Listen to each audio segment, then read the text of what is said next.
I recently pulled animal spirit cards from a new deck, animal spirit cards that my friend Miranda got for me.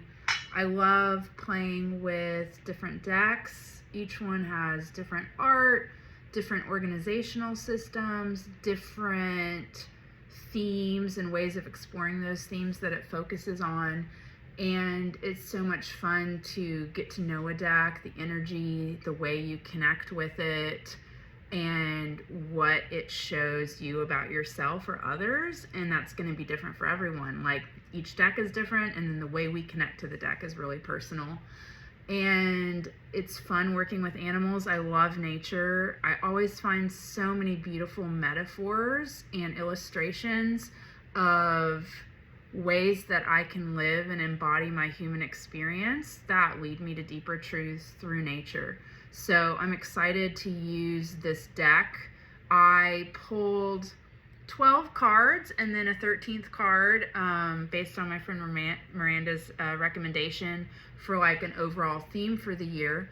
And I'll end this series with the main theme that I pulled, but before that I'm going to go through the other 12 and kind of just speak to what each card is like saying to me for like what I can like look for this year, how I can work for that energy, and what it might bring up for me.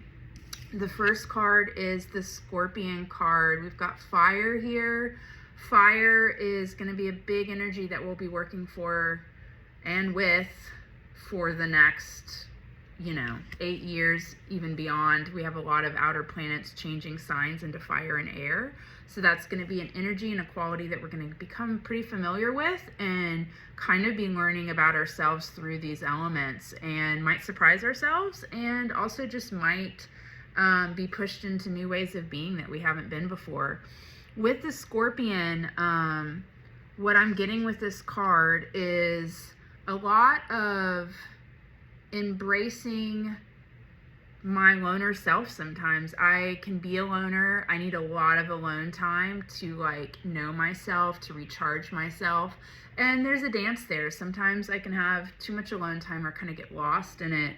And that's its own experience too that I try to hold space for. And over the years, I've gotten better at dancing with it versus like repressing it or being afraid of it. Also with Scorpion energy, there is like letting go. Scorpion energy can be a little bit like I can definitely hang on to some experiences that I've had where I felt like maybe I wasn't treated the way I wanted to be treated by people. And it's not like a bad thing. It's just something to be aware of, that I have like a deep, loyal, Taurus moon, very stubborn sense of loyalty and justice. And sometimes I can take a long time to work through some of those deeper, heavier energies, and that's okay. And I've been feeling a lot of like, okay, like I'm ready to like let some of this go. I've sucked the marrow out of it. I dive into experiences.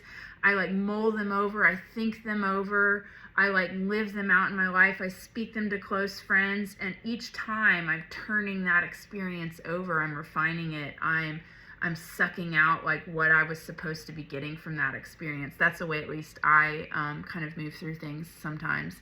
And the Scorpion energy is like kind of letting me know, hey, you're ready to let go with some of this stuff right now. You've done the process, you've done the work, and like let go of it. So you can kind of step into like a more fiery version of yourself that you naturally are. And sometimes that might be like more alone time, which I'm pretty familiar with. And also just kind of really digging into my work. My work ethic has always been really high, and I'm really proud of it. High is maybe not the right word. Like, not that there's like, I don't like using words that create some kind of like system of better than or worse than, but more just like I've always cared deeply about my work, and it's always been really important to me like how I can show up with integrity with my work. And sometimes I've had to challenge that. Like, what does that look like? Does that definition need to change and evolve and grow? Like, have I been caring about work for reasons that aren't true to my soul and that are conditioning that I received from either growing up or society? So there's deeper stuff there, but at the end of the day, I've really been coming home to my fourth house where my sun is in Virgo, which is family and home. And whether I have wanted it or not, my life keeps coming back to kids, home, nurturing.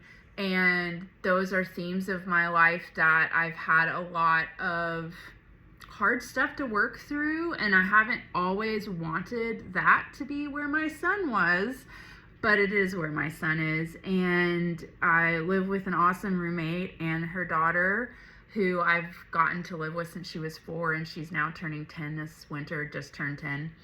And my current work involves working with families and their kids. And I have to say, like, it has taught me so much, and I've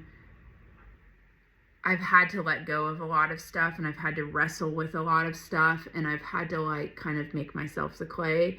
But in doing so,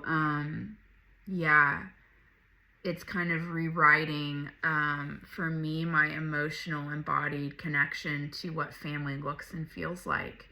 And that's pretty deep and powerful. So yeah, Scorpion energy, fire, career work, soul work, letting go so I can step more fully into this version of me.